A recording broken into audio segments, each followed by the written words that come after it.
So in this next one, we need to run one profile on the file of invoice amount. So I'll just close off what I had there from the previous runnings. Oops, I closed AP Trans. How do I open it up again? I click on AP Trans. So what I'm going to do is run profile on the file invoice amount. So here's invoice amount. I go to analyze, I do profile. So there is my items there. So the total value, 278,641.33. That number ought to look familiar. It's the total value of that whole column. Now its absolute value is 278,641.33. So do I know if there are any negative numbers in the AP Trans?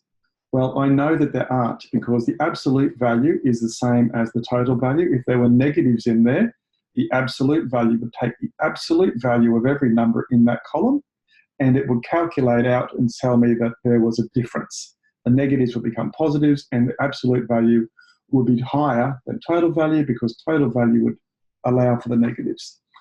We can also tell that we've got the minimum and the maximum there. So the minimum transaction is 1488 and the maximum is 5670.6720.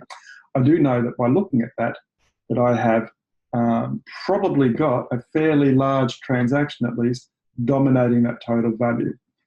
Mentally, I've probably got a skewed distribution, but that's a statistical thing. You don't need to worry too much about that right at the moment. The whole purpose of this exercise is understanding that you can do a profile on that account and see what numbers you get. Okay.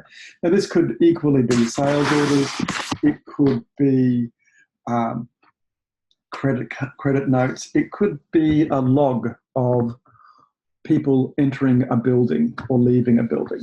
So profile is a very useful exploratory tool, and that's what this week is all about, exploring and understanding our tables that are our focus.